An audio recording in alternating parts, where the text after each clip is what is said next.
Kasich weighs in on Trump, Comey, and Russia.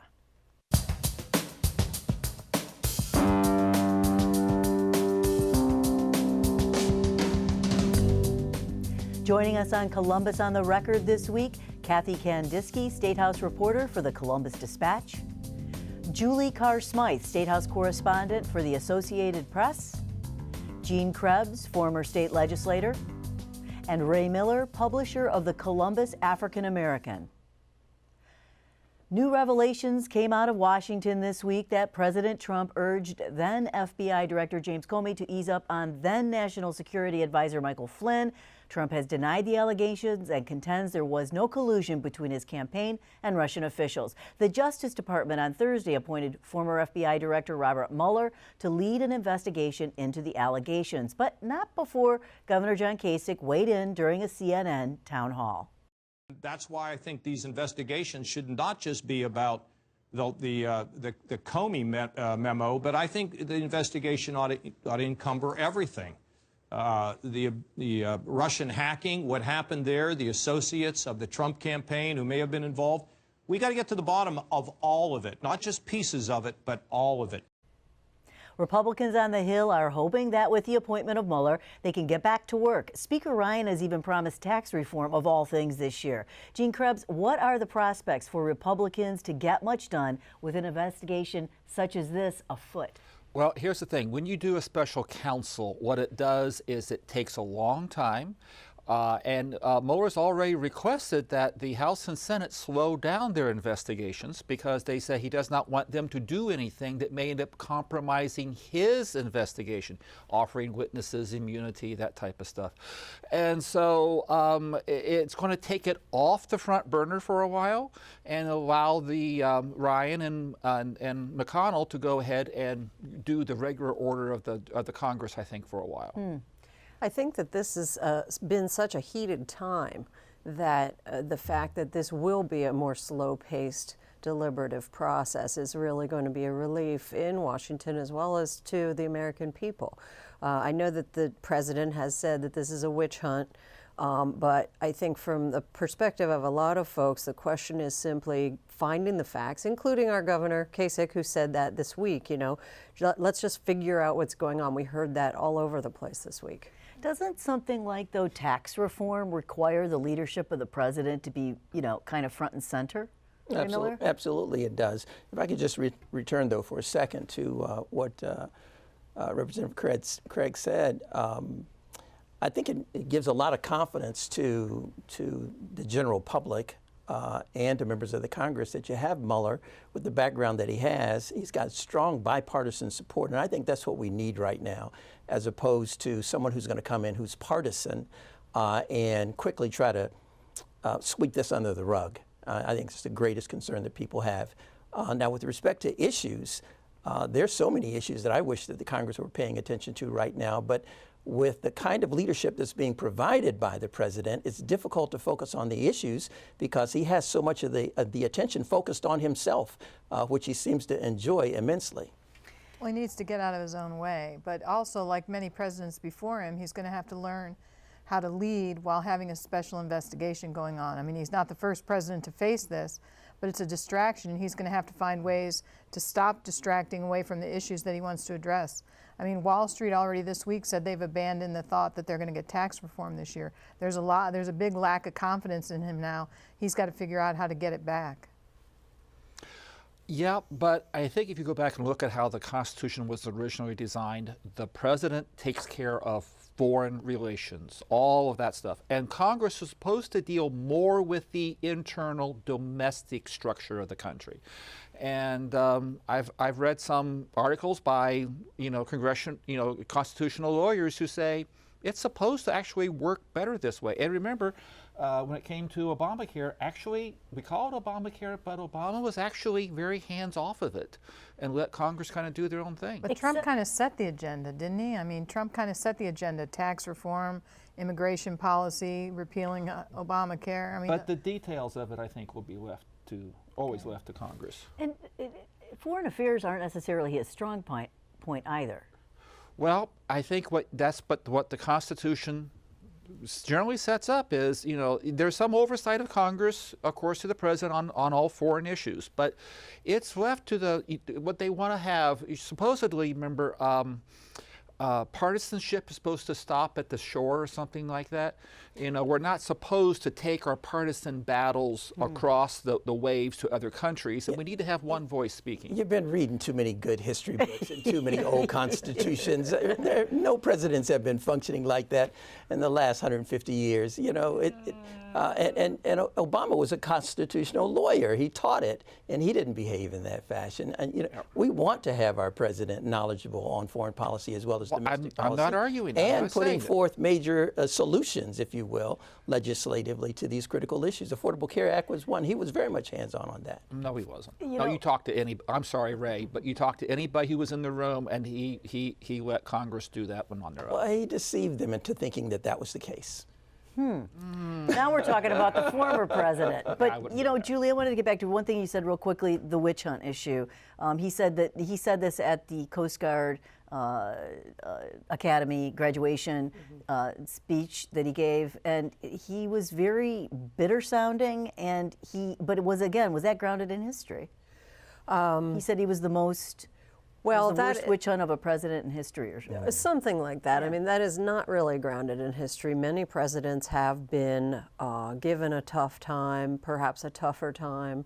We look at Abraham Lincoln or many others, even Bill Clinton and many others. And I think that the situation that I hear when I listen to Donald Trump is that he, in his own mind, believes he knows the resolution to this. He knows there's nothing there in his mind, and so he just wants it to go away. That's been pretty clear. And I think that the problem is that there are a lot of folks out in the country who would like to just see this played out, the questions asked, the answers given, and to have that laid out before that decision is made that there's nothing there.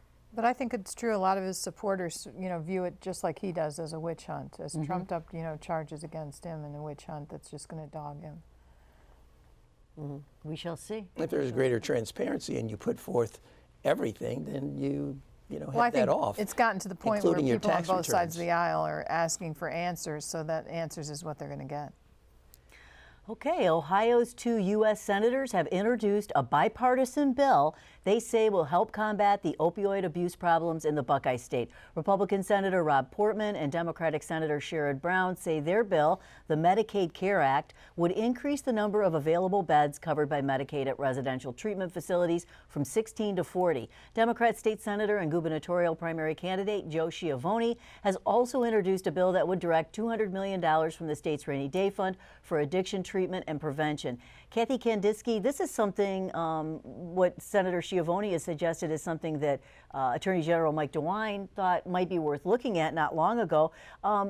What are his prospects? What are Schiavone's prospects? And could the opioid epidemic unify the legislature like nothing else has in Well, I recent think years? it can unify the legislature, but Schiavone's proposal would take $200 million roughly out of the rainy day fund, and that's something that the Republicans have said they don't want to do.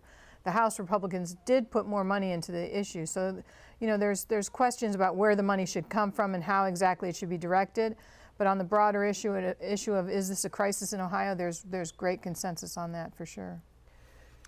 I think you need to remember that what we're seeing, though, unfortunately, is, and I think it's worthy to look at, though, the money that's being expended is at the end, what I call the coroner side of it. So you're looking at treatments and stuff like that. Here's a little bit of data point. For every 1% increase in unemployment, you have a 3.6% increase in drug deaths and a 7% increase in emergency ambulance runs.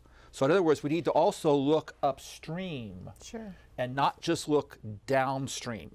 These are all good and worthy, but what I'm not seeing enough of is enough people looking at the upstream causes for this and come up with programs to be able to fix that. Well, and we have seen the governor came out with this idea of proposing that the Third Frontier Fund look at this front-end issue, trying to figure out actual ways to sort of mobilize the R&D resources of the state in terms of fighting addiction and mental health care and that sort of thing. But there's a lot of a feeling that on the upper end, the pharmaceutical industry is still playing a huge role in terms of trying to get solutions in there that are going to cost patients money, as opposed to treatment options that maybe aren't pharmaceutical in nature. So one of the big complaints you hear, though, from folks on the front lines is there's not treatment facilities to get folks into when they're ready for them.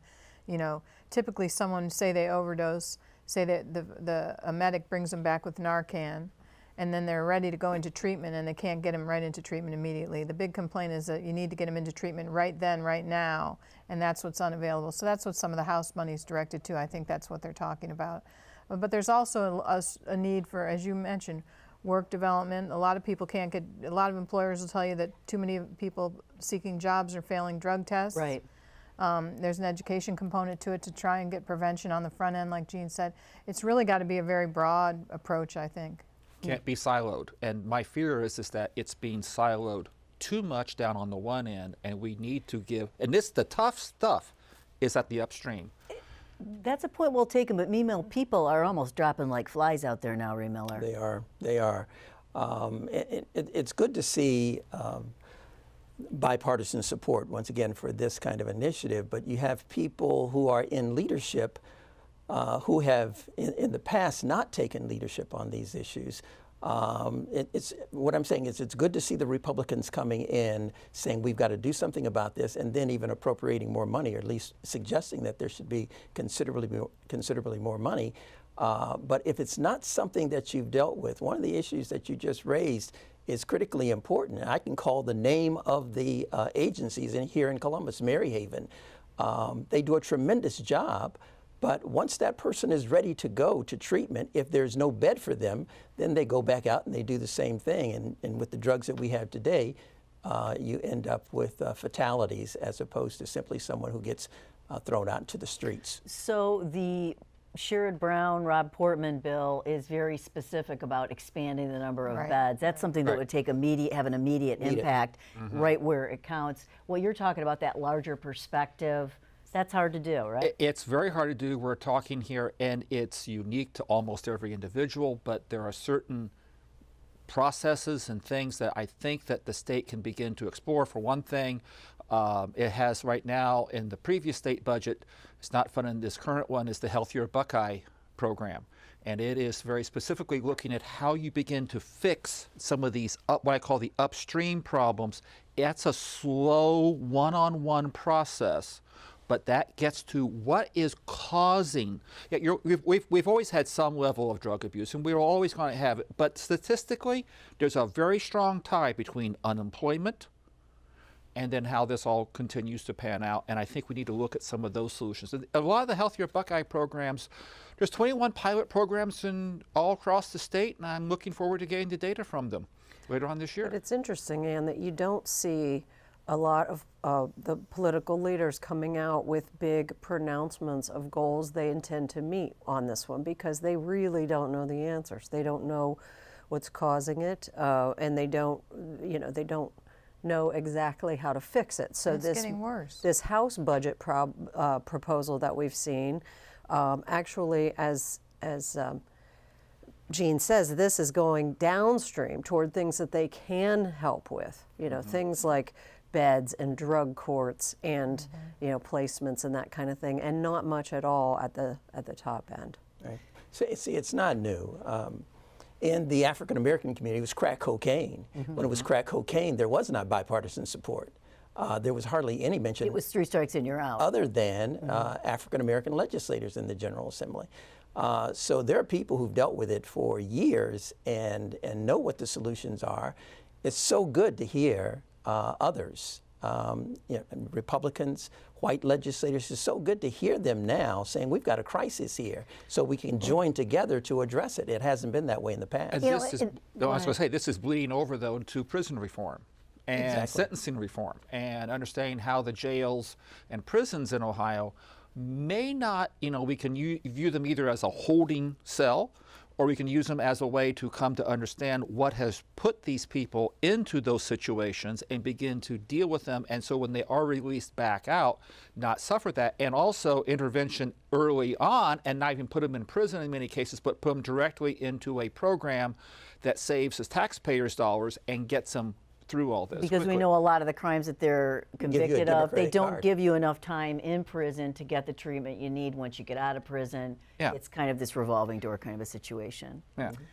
Okay, Cincinnati Mayor John Cranley, along with Dayton Mayor Nan Whaley, who is also running for governor, say their cities aren't getting back enough state and federal tax dollars, and they're blaming it on an anti-city bias from within the Ohio General Assembly. We send more money to Columbus than we receive in return. There is definitely an anti-city bias that we've seen in the General Assembly over the last several years. Obviously, they cut local government funds, and it's against all local governments, and certainly cities have felt it pretty dramatically. And so we do spend a lot of time talking about how to improve our chances in Columbus to prevent this war on cities that we've seen coming out of the General Assembly over many years. Ray Miller, you've served in both the Ohio House and the Senate during your time in the Ohio General Assembly. Things were much different for the cities back in those days. Why the change? Why does this matter? Well, legislators reflect their constituency. The margins are so great today in terms of the number of Republicans in the General Assembly, in the House and in the Senate. It's so badly gerrymandered, it's a shame.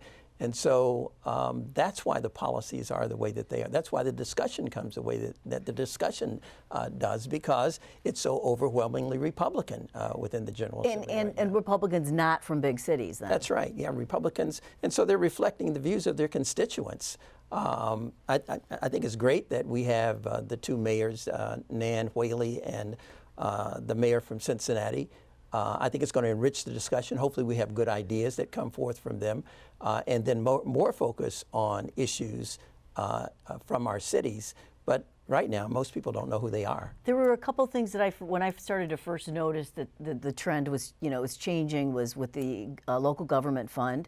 They were starting to take money from the local government fund, which goes to cities. Yes. Libraries was another thing. This was, I don't know, 15 years ago. And then when they took away the city's rights to pass local ordinances against guns and gun use. And Julie Carr Smythe, when did it start to become a thing? Because piecemeal, it's hard to see it sometimes. Well, it's been a sweeping change that has to do, as Ray brings out, the fact that the way that our maps are drawn, we are electing a lot of legislators who are representing rural areas, really more so than the big cities. And the cities are mostly have mayoral, the mayors are Democrats. And so it became a partisan issue at a time when the partisan issues were really becoming fractured. And so what has happened, as we've watched, is that some of the powers to rule cities, the legislature said, we don't want, when I was working for the Cleveland Plain Dealer, we're going to crack down, not let the cities necessarily change. We want the state law to provide. We want this statewide rule for everything. Right, but in a home rule state, it used to kind Local of control used the to local control and Yeah. home rule and that kind of a thing. Gene Krebs? There are several things going on here. First of all, I want all your listeners and viewers out here to look up The Curley Effect by Ed Glazer from Harvard. I think that will help explain a lot of this.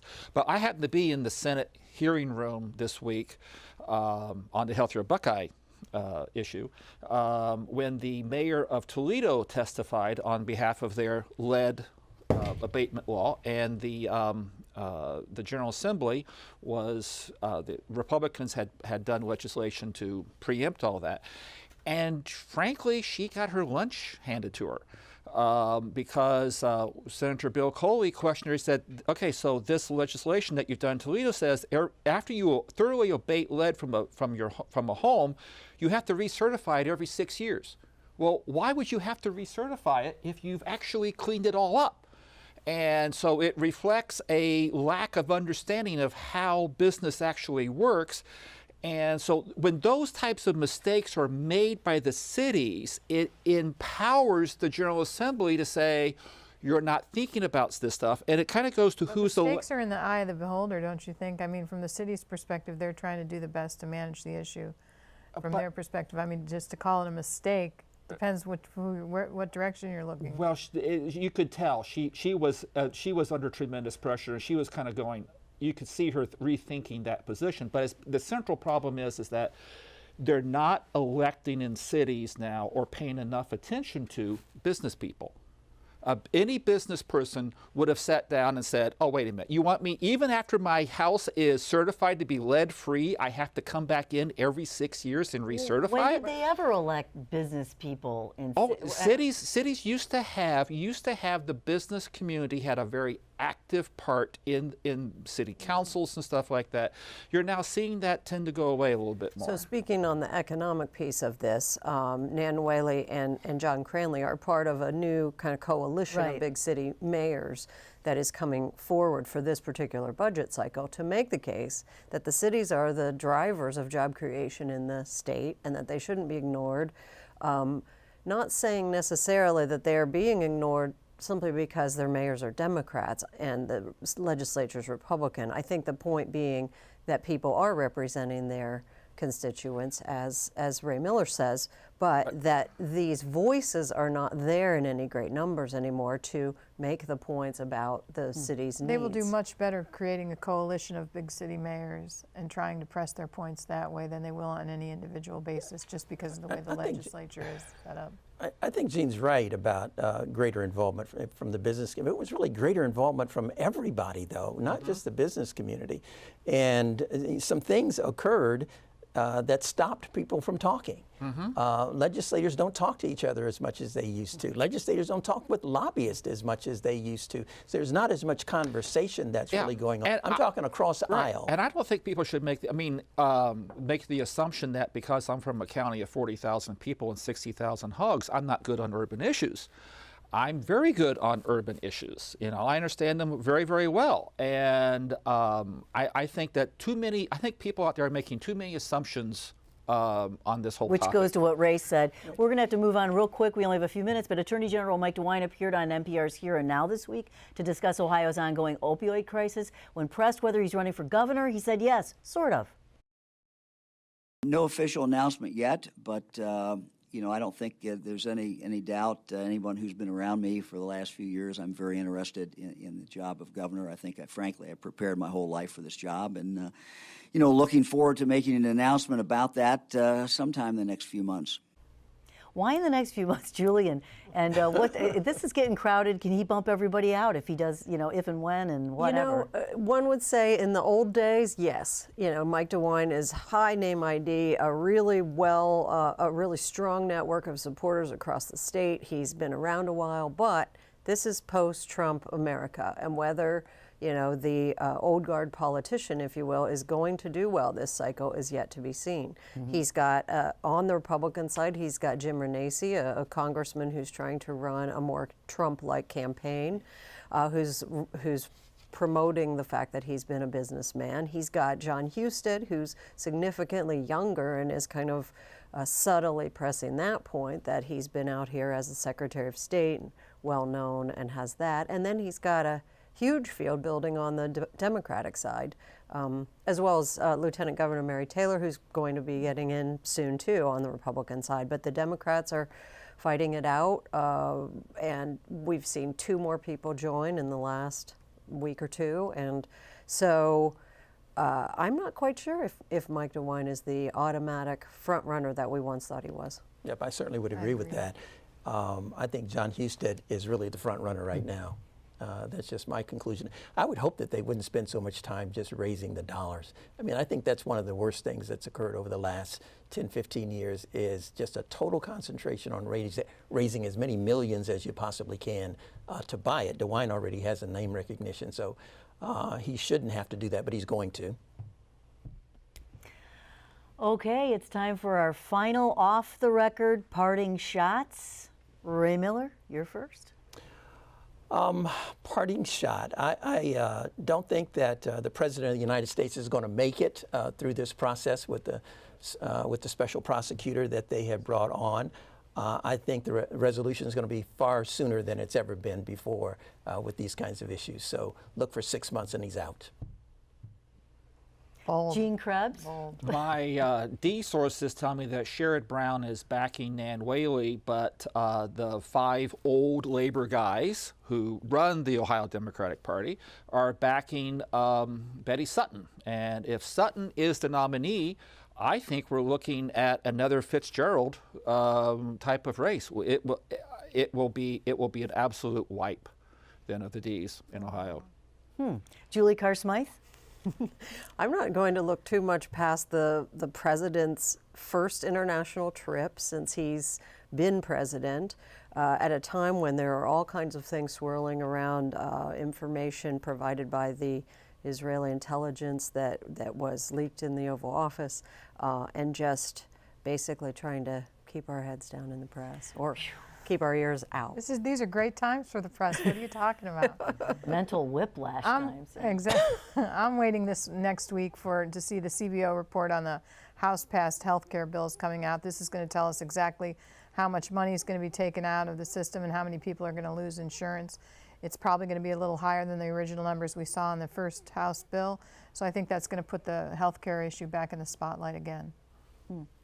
Here's my look forward. I'm not going to look forward more than 2 days until Mike Thompson returns to the airwaves and takes over for me. I want to thank, that's Columbus on the Record for this week. Please check us out online. We're on Facebook and Twitter. You can connect to all of that at WOSU.org. I'm Ann Fisher. Have a good week.